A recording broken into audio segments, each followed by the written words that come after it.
everybody. Welcome to the Hallmarkies podcast. And we are really excited today. We have not only a Hallmark writer, but we have the Hallmark writer that won the Hallmarkies Podcast Award for Best Writer in 2021. This is so exciting to have Kathy Kloves with us. Kathy, thank you so much. Thank you for having me. Yes. So since this is your first time on the show, why don't you introduce yourself to our audience and tell us what inspired you to become a writer? Believe it or not, I started out as a sports writer. I was a huge, I still am, sports fanatic. And I was a sports writer for quite a long time. And it was at a time when women really didn't do it. And so had some interesting experiences trying to get into locker rooms and such.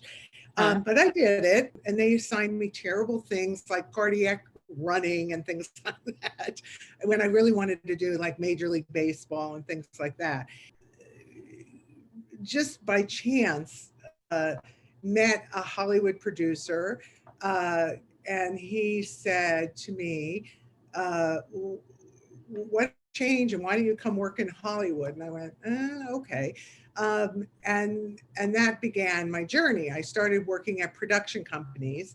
And one day a writer came in, was helping them and giving them my ideas. And I went home that night and I thought, why am I giving them my ideas? I could do this myself. So I wrote a script, which is called a spec script when it's not set up. And lo and behold, Disney bought it. And that started my career. So what was that script? Like a weird journey, right? Yeah, that is interesting. What script was it? It never got made. It was called The Red Ferrari. It was about, I think it was so long ago, 3 stories of people who rented a red Ferrari. Oh, yeah. Wow. Yeah. That's really cool. But then that started, and then I worked for Disney a lot, and I went here, I worked at most studios in town, and I had at the time a mentor, Brandon Tartikoff, who ran NBC, who God rest his soul, he passed away, but he became my mentor in television, and we did a lot of television together. So that's really started. My career was just by chance, because I had been working in sports, this producer meeting and then saying, you should work in Hollywood. And I'm like, really? I didn't really know anything about it. I was just set on having a career in sports. Right. So go figure, right? That's happened. Very interesting. Yeah. Right. So your husband, I believe, is a writer as well. Is that correct? Yes. Yeah. Yes. He did the Harry Potter movies. Yeah. So how did you two meet? Well, this is an interesting story too. At least I think so. I was working, before I became a writer, I was working at a production company. And we had met very briefly on a red carpet when he was doing, I think, Racing with the Moon was the movie he did with Sean Penn and Elizabeth Glover. But I met him very briefly, hi, and then about 2 years later, I was working at this production company, and someone put on my desk this script called The Fabulous Baker Boys. So I remember I said, oh my gosh, I know this guy. Can I read this? And they said, yeah. And I read the script. I thought it was great, as the movie was. And I said, well, give me his phone number. I want to call him. I really like the script. So I called him. I said, oh my God, this script was just the greatest script. What's happening with this script? Well, nothing right now. Everything takes forever in Hollywood. And I said, oh, they should make this movie. And let's go have coffee. Well, that coffee led to us getting married, and the movie got made and it was shot somewhat in LA, but in Seattle too. So I have really fond memories of being on location on the movie. That was just everything about that movie. Sometimes magic hits, and that was one of those great moments where everything worked on that movie. And the Bridges brothers, who are just the most wonderful people, as is Michelle Pfeiffer, and everybody connected with that movie was so wonderful. So that's really was launching it, is reading his work and falling in love with the words that he wrote, because that was just such a wonderful movie and script. Yeah. If you haven't seen it, everybody go see it. Yeah, everybody should. It's on DVD. Yeah, that's great. We'd like to take a second from this episode of the podcast to celebrate our sponsor of this episode, and that is the Hallmarkies Patreon. Do you love Hallmarkies podcast? Do you want an inside scoop into what happens on the podcast? Do you want early access to episodes and loads of cool perks? Now is the time to become a patron of Hallmarkies podcast. By becoming a patron, you get to access our patron Facebook group. You can request episodes or even be a guest on the podcast. And most importantly, any patron can join our monthly movie watch-alongs with stars like Paul Campbell, Natalie Hall, and more. It's as low as $2 a month to join in and become a special part of the Hallmarkies family. Please consider, and we will love you forever. Go to patreon.com/Hallmarkies. That's patreon.com/Hallmarkies. Yeah. So did you help him at all with the Harry Potter adaptations? Well, I know he had J.K. Rowling, but like it was an interesting thing because when he had just done, I want to say Wonder Boys with Michael Douglas, that movie, and then was looking sort of for his next thing, and our kids were very young at the time, and he got sent this children's book, which no one had ever heard of, and hey, this is kind of cute. You should do it. The kids would like it. And so he agreed to do it with something so different than what he normally did. He had done a movie with Gwyneth Paltrow and Meg Ryan and Dennis Quaid. That's what he had done. And so, and he agreed to do it, and I think 3 months later it was on cover of Time magazine. So it was a whirlwind, and I sort of had to take a back seat with my career because we had kids that had to be raised, and he was going back and forth to London, and we went to London a lot too, but we had decided that this would be the home base for the kids because they were at school here, although Steve had an opportunity to move us all to London and we didn't do it. But it was it was amazing 13 years, as you can imagine, of and now he has done Fantastic Beasts and Where to Find Them, which the third one is coming out, I think Easter, and it's fantastic. It's very much in the Harry Potter world and explains a lot of Harry Potter things, which he wrote that one. So it's been, he wrote that one. So it explains a lot of Dumbledore stuff, I think. But it was an amazing experience, and to raise kids in the middle of that, and they're on the set and they're seeing the owls and the hall, and it just was like it's a little overwhelming sometimes. I bet it was, especially for the kids. Did they get to go on set? They would go on set and all that. Oh my gosh. But it's something that I don't think many people have ever experienced, something like that, because it was such a huge, and still remains this huge phenomenon in my, as a writer with fans, which is so weird, but it's like fans. So like, it's he would like to go on and do other things now. It's been 13 years of this, and we're very grateful. It just gave us this beautiful life for our children, and it was the start of sort of these big tentpole movie franchises, and one that worked, and it worked well, and they all did. There were quite a few directors that my husband worked with on these movies, and they all did such a beautiful job, starting with Chris Columbus, who was the first director, Cuarón, and David Yates did the final three, and has continued to do fantastic pieces. And we've made wonderful friends through this, so it's been a really wonderful experience. That's great. That's great. Do we help each other somewhat? This work, that kind of thing. But he had something very, very good to work with. The course material is quite strong. Right. So So for your writing, what is your process? Or would you say you're a pantser or a plotter? Well, I read a lot. So plot is very important to me, but how the characters are integrated into that plot, how they track through the plot is very important to me. The arc of each character. So, for instance, even the smallest storylines in It Was Always You, Louise, for me, was a very important character, even though she didn't have a lot of the sister, a huge plot line in the final movie. Tracking her from someone who was shut down to ending up with Nelson Wong, who played Eugene, was a very important plot line for me to follow and make sure that felt real, so that when we saw her wedding at the end of the movie and we got that invitation in the mail, the audience would be rooting for that romance to Yeah, succeed, even that's though true. it was a beeline, for the movie. All of those things, I tend to like a lot of characters in my movies. And so there's a lot of tracking to do of where is that character going and how does that affect the main character in the movie. Mhm. Yeah.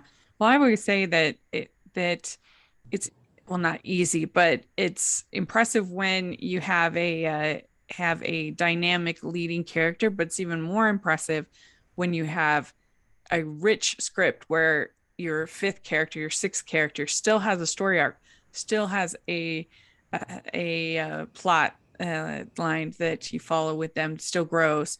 I think that separates the good from the great. Well, I feel like in Christmas Promise, the movie was obviously about Tori's character and Right.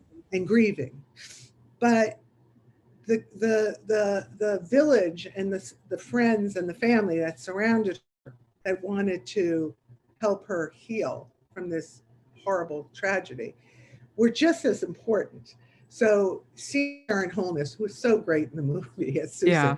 um, do it through humor, even though you see vulnerable moments with her, and sister in particular, Gail, um, that journey for her from bringing casseroles, a very common thing what people do when someone passes away, to that really wonderful moment when she shows up at the apartment and says, "My God, I've been so worried about you.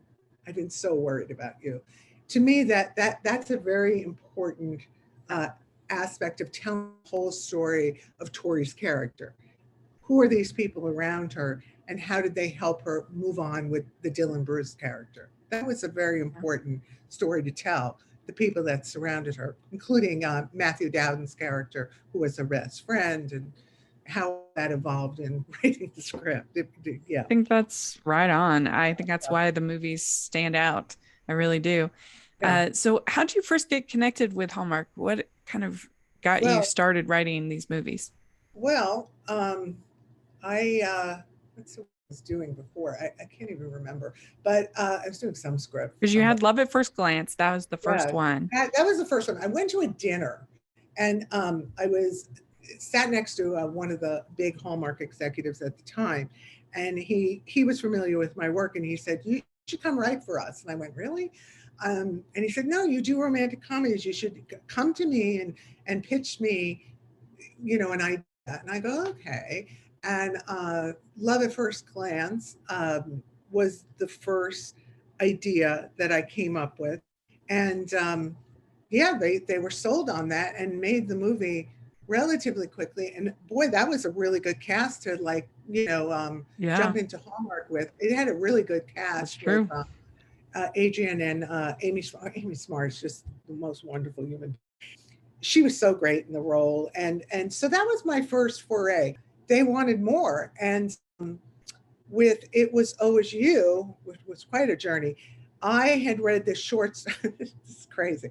I had read this short story by an author I really like named Marion Thurm, but and they optioned the short story.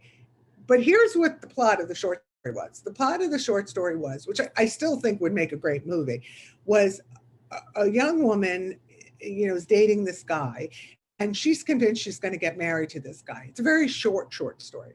And in the beginning of the short story, he breaks up with her, and she's just beside herself. And as she's walking out of his apartment, she slips and falls and breaks her leg. And she's forced to stay a week or two in the apartment with the guy that broke up with her. I thought, oh my God, this is the best premise for a movie. So I called the Hallmark executive at the time. I said, "Oh, I found the best short story. We should do this as a Hallmark movie." Oh, yeah, we'll do it. We'll option the short story. I go, okay. And then very shortly after, the option and my deal was made or whatever, they called me and they said, "Well, at Hallmark, we really don't want to show someone with a broken leg." I went, "What?" Well, that's the whole premise of the movie. It was like the man who came to That's dinner. That so came. funny. Yeah. So I go, "What do you mean I want to show a broken leg?" "Yeah, I don't know. We don't want to show someone with a broken leg." I went, "Yeah, okay." And they said, "Think of something like, metaphorically that the broken leg could be symbolized." I went, "What?" "Okay." So That's I really had to put my fascinating. thinking cap on. I go, "Okay, a bridge? How do you feel about a bridge?" And that evolved into, this girl was getting married and then, was separated by the bridge, broken bridge, from her fiance. And oh my God, I swear to God, I wrote so many drafts of this film, so many drafts. Like, there were so many drafts of this movie to get to where the movie was. Yeah. And Tyler and Aaron always say to me, "Oh my God, I wish we could have shot that scene in draft number 10." I'm like, "Yeah, what draft?"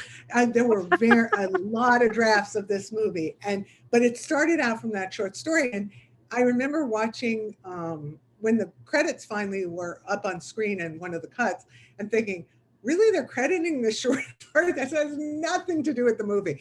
But okay, that's nice. I mean, I came up with the movie because I had read the short story, but maybe someday I can get the rights to that short story and write that as a movie. Maybe not at Hallmark because I don't want broken legs, but that's how it started, was from that broken leg. That's so funny. Like, they're fine Yeah, with it's not characters funny. having amnesia or getting in car Yeah. accidents all I the time. remember there was a draft, and I love this whole sequence where the character of Elizabeth was caught on the side of the bridge, and David, the character that she couldn't stand, was there with her, and all she wanted to do was get away from him. And so I had this really funny sequence where I had this rolling suitcase, and she was dragging it through the woods and dragging it all over the island, trying to get out off the island. And, didn't shoot that, but it was very funny on the page. But no, we can't have her dragging a suitcase through the woods. And they're like, "Oh, okay." Like, so it was better if Giles, who played George, could drive across the bridge and not get across the bridge. Oh my gosh. Yeah. So many Wow. versions of that. And people would argue about which version they liked. There was a version where George was not a scientist. He was a paleontologist, and he had an assistant. Oh, she was a fabulous character, and she was in the car with them when they picked up Elizabeth. Oh God, don't even get me started. So you don't use a lot of this stuff, and you put it in a file, and you go, maybe I'll use this in a different script. Maybe a paleontologist will show up in a different script. Maybe there'll be a girl wheeling a rolling bag in a different Yeah. script. That's Yeah. really funny. That's very Yes. interesting. Yeah. So, in all of that madness, Yeah. were you nervous about having a plot that ended up with him with his brother's fiance? It's pretty tricky. Yes. Yes. 100% yes. Okay. I remember watching the first cut of the movie, before it ended, and I called Aaron up. I think Aaron or Tyler, I can't remember which. And I think it was Aaron. And I said, "Oh my God, you actually break up with your fiance at your engagement party? Who wrote this?" Like, she was laughing. She goes, "I know, like, it's pretty racy and spicy, right?" But I remember, and Erin did that scene so well. Like, you really believe her in that scene. She's so great in that scene. And we kind of set up the dental hygienist as a love interest for George. But oh my God, yeah, I was worried. I was like, are they going to hate us for doing this? But Hallmark was completely behind it. And then, of course, there's that very famous film Sabrina, Audrey Hepburn and William Holden and what's his name?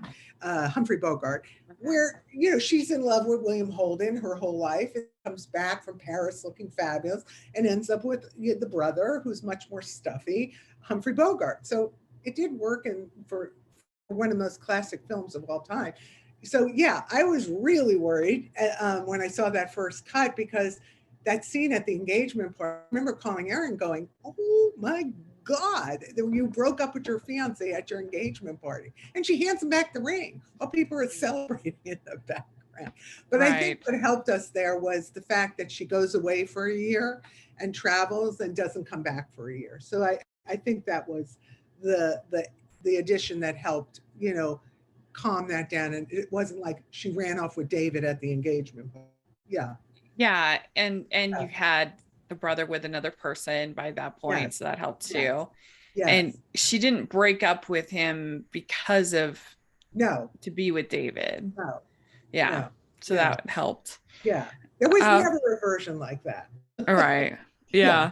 Yeah. Because you don't want to, sometimes they do in these movies, they have them emotionally cheating on Yeah. their companion, and that usually rubs me the wrong way. No, her growth was through finding her, coming back to who she was. Like the Mm-hmm. scene where she climbs the ladder is a very important scene in the movie, because you see her not only doing something that she wanted to challenge herself as a young adult, but being able to do it now. That was a very important scene. So we liked the scene where they are talking about the dating show, Yeah. and he says, how would you romance her? And Yeah. is kind of the idea, and that was a lot of fun. Are you like a Bachelor fan or watching this kind of dating shows? No.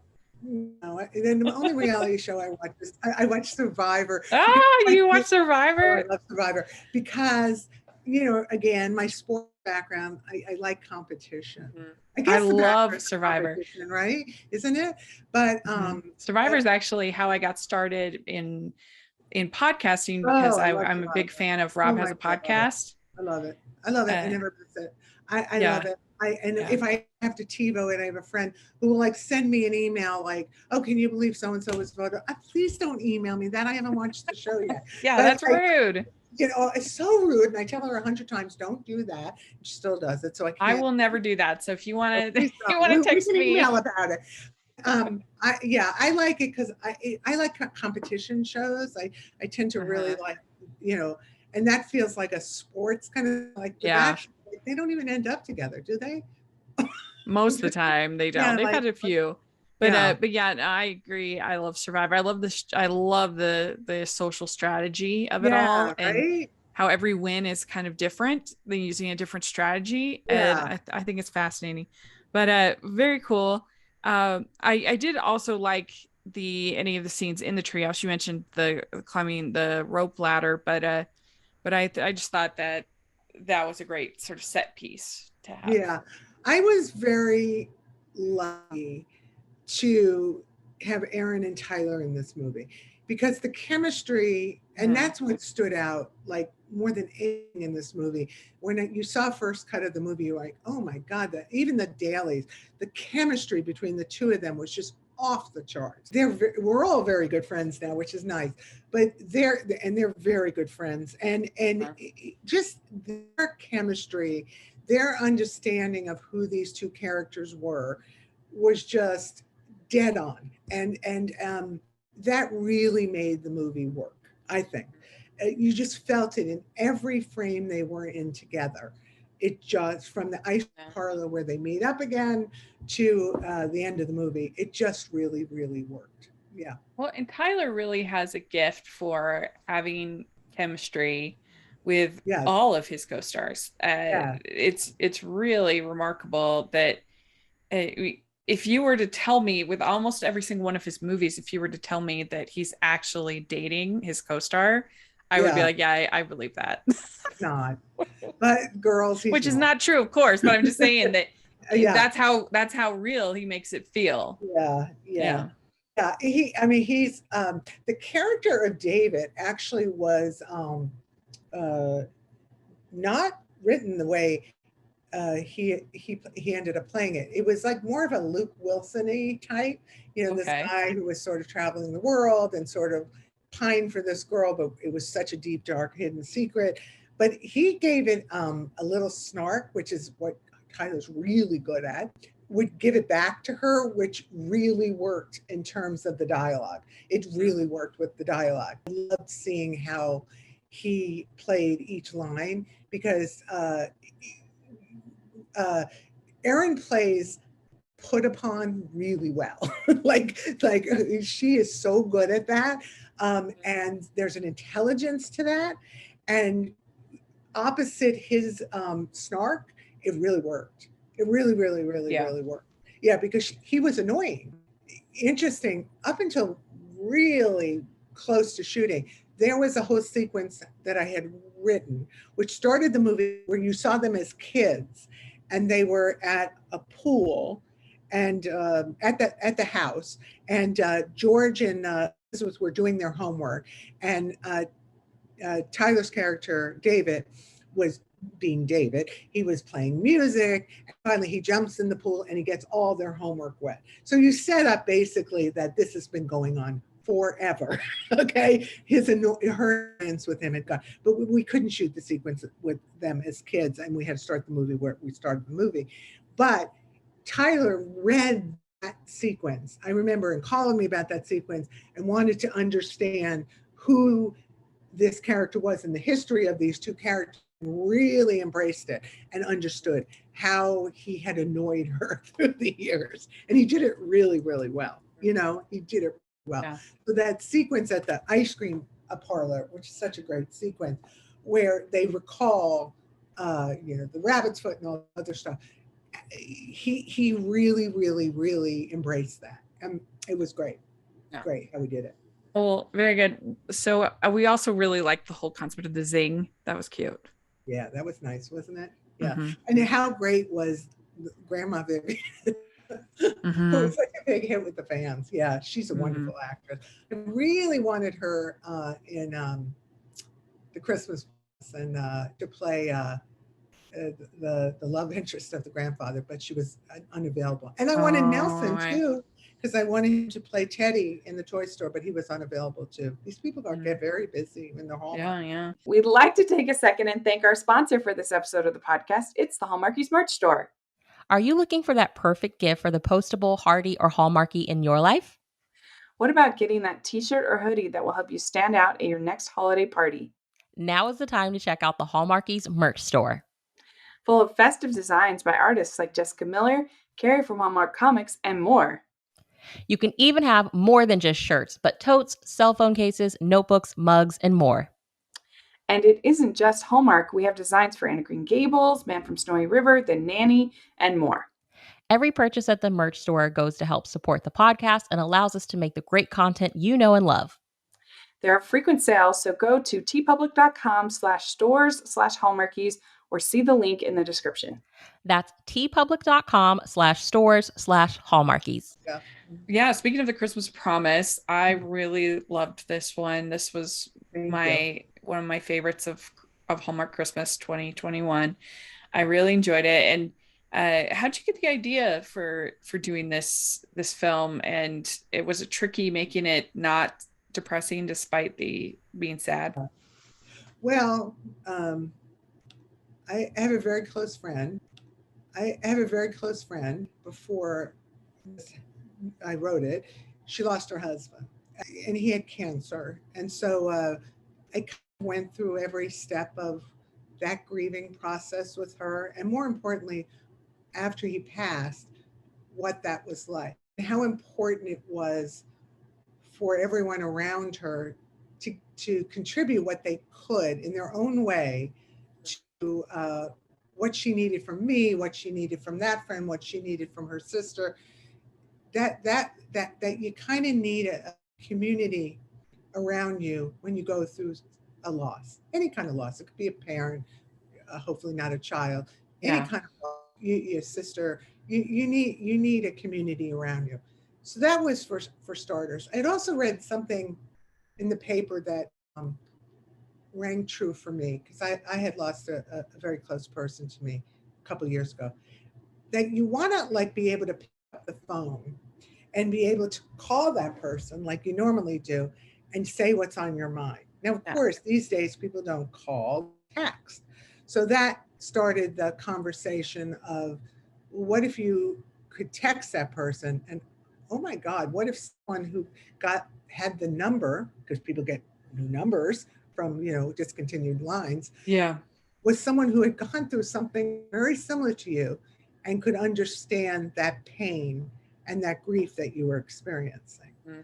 And then lo and behold, that person that you are opening your deepest, darkest heart to is the person who you're slowly falling in love with. Yeah. It was What a really twist good. that was. Yeah, Yeah. right. But it really came from a movie about watching this person in front of me grieve, and how hard that experience is. Not necessarily, with Giles, like, I called him, I said, sorry, I'm killing you in this movie. And he's okay. It's okay. he's going to be in every one of my movies, and he knows I it. love him. He's I great. love him. He's the most Yeah. wonderful human being on the planet. Everything I write, there's a Giles character. But I said, sorry about that. But, killing him in this movie, in the car accident, because it was so sudden, that's another layer of it. Is like, one day, you're putting, Christmas sweaters that you're going to wear at this party, and then he goes to get, a bag of ice. This is life. Yeah. Is so fragile. And Yeah. we look at what's going on in the world today. It's so fragile that you have to sort of embrace those that are around you, and love them. And Patrick Duffy played that part so beautifully. He had gone through his own loss, so he could, share with her those letters, Mhm. and also the pain of losing the person that you love the most. Yeah, I thought his letter, when Matthew reads the letter, is one of my favorite moments in the movie. I thought Yeah. Matthew did that really, really well when he reads the letter that the grandfather had written to the grandmother after he passed. Yeah. And I think that, after you experience a loss, it's okay to write letters and do all those things. I Mhm. just lost my dog a week and a half ago. My beautiful Oh. dog, and I thought, oh, I'll just put her, in the background of my phone, right? I couldn't do that. I just couldn't do that. But Yeah. I've had friends who have been watching me to make sure I'm okay, because they knew what this dog meant to me. Even that, the simple act of reaching out to someone who lost a pet, you know, uh, those things matter. It just matters. I love how Karen did it in the movie with her Yeah. humor. She was so funny in the movie. Yeah. So funny, funny, Well, funny. and I just loved the whole all around spirit of friendship within Yes, the film. yeah, yeah, That they were there to challenge her, to comfort her, to help her get through this, help her, try something new. All of yeah, that just worked so well, and it felt like this is actual group of friends to me. yeah. That definitely worked in the movie. And there's that moment where when she has to walk into the second ugly sweater party, which Yeah. is very difficult for her, and the sister in the brother-in-law is walking a little bit ahead, but the sister reaches out to her hand. I got you. It's Oh, lovely. that just Yeah. like breaks your heart, because you know how hard that was for her to Mm-hmm. walk in that door, where she had last seen him alive. I also like how Fred Gerber, who did a terrific job, he's the director of the film, um, did the flashbacks of Giles. There were very few of them. Him in the truck, him inside the ugly sweater party by the tree, putting the ornament on.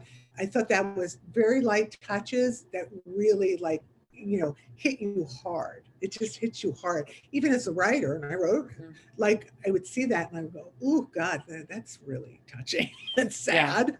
When you Agreed. see the actors play those moments, it's just, you feel for that girl. You Mm-hmm. just feel for that girl. And boy, what an actress Tori DeVito is. Isn't she wonderful? Yeah, she was lovely.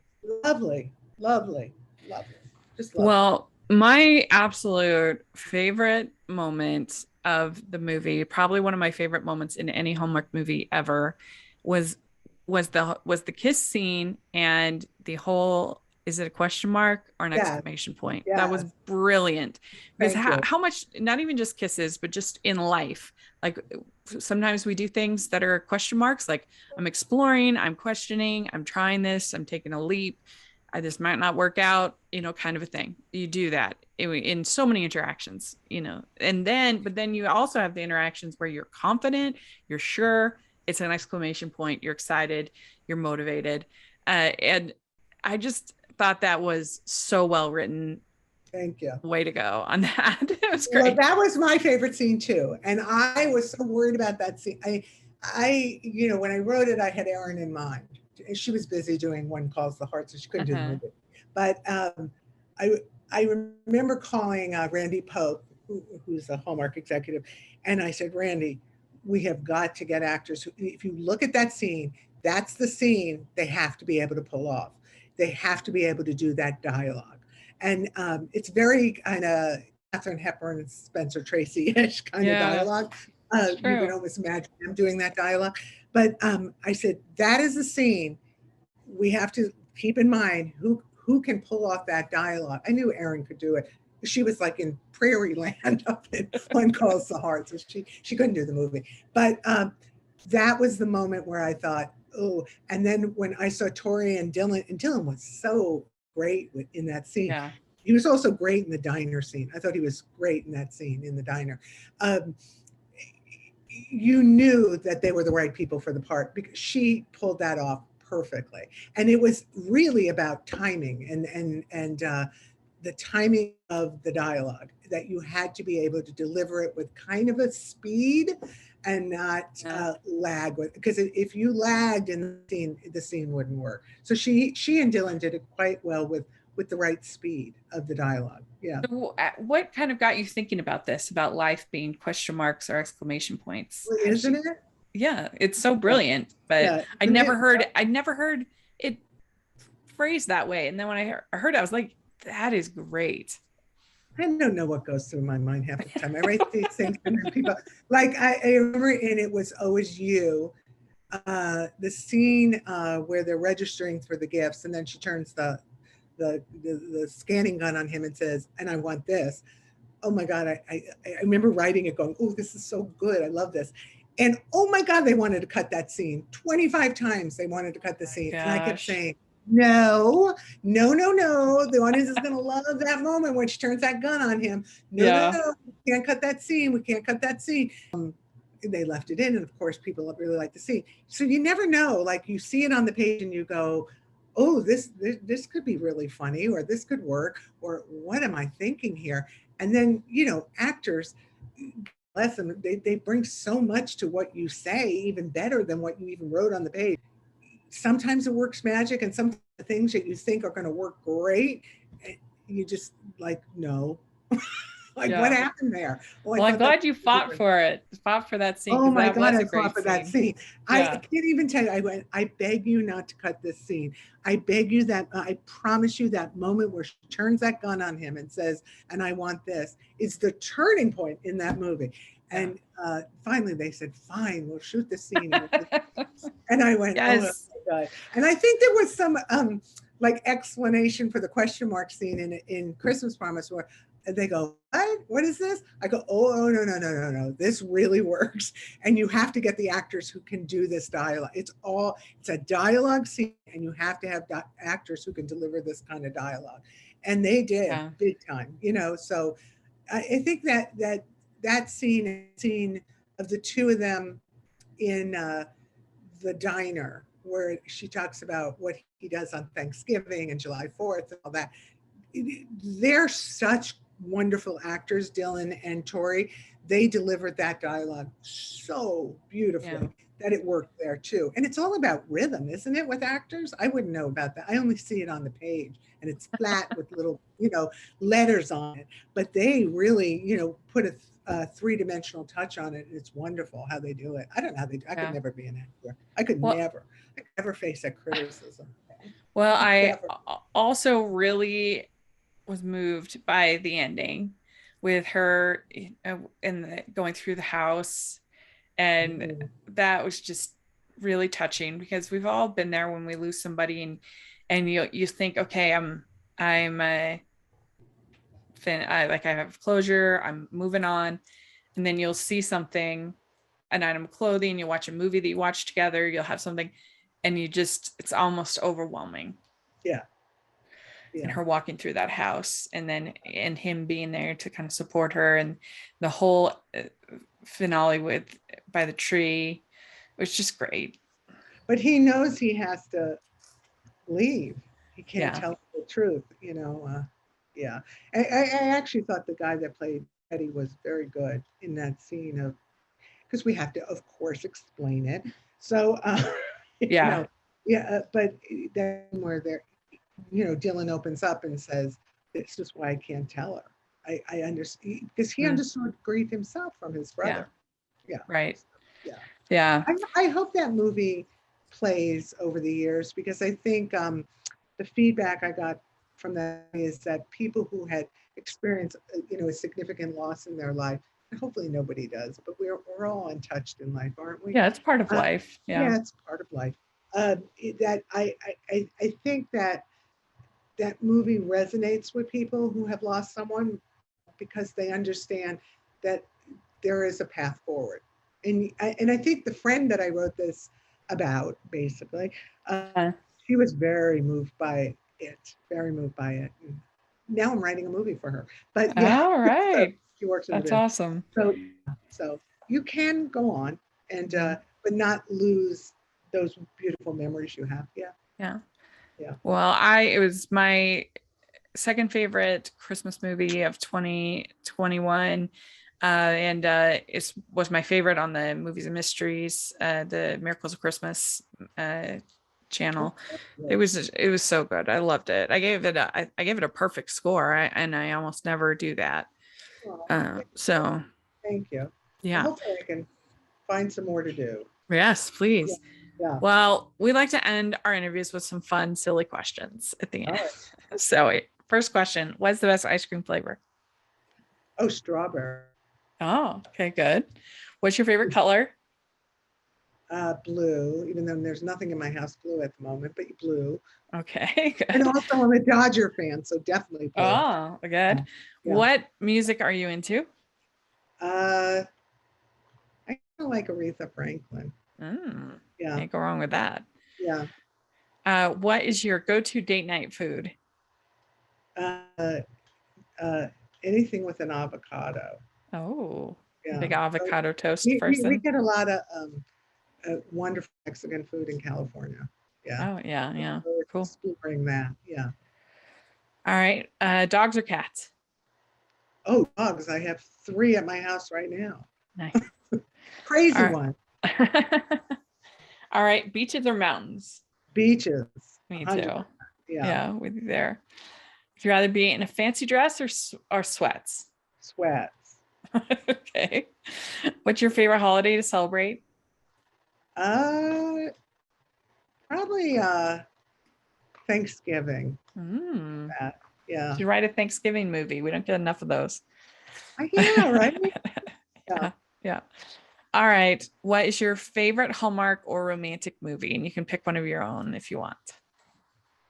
Oh gosh, I don't watch too many Hallmark movies, but I'll say anything Tyler's in. He'll kill me if I say anything else. Anything Tyler Hines. There you go. Okay. Very good. Well, you did it. You answered all the questions. Thank you. And thank you so much for taking the time to talk with us. We really Thank you appreciate for it. having me. Yeah. Thank you. This was great. I hope the new ones that we'll do at Hallmark, you'll like just as much. Yeah, we'll definitely look forward to them. We'll have to have you back on when those come out. Thank you. That would be Yeah, maybe great. you can convince my husband to write a Hallmark movie with some golf. Yay! Yeah, There you go. Oh, we should do that. Thanks so much. Okay, thank you. We'd like to thank Kathy for coming on the podcast. This was so much fun to get to talk with her. Make sure you're following us at Hallmarkies Pod, Hallmarkies Podcast, all over social media. And if you're listening on iTunes, please leave us your ratings and reviews. And if you are listening on YouTube, please give this video a thumbs up and subscribe to the channel. And we also have our Patreon group and merch store, so please check that out. And you can follow me at Rachel's Reviews, all of our social media, iTunes, YouTube, and on Rotten Tomatoes. So check that out. And thanks so much, everybody. Thanks to Kathy. We'll talk to you later. Bye.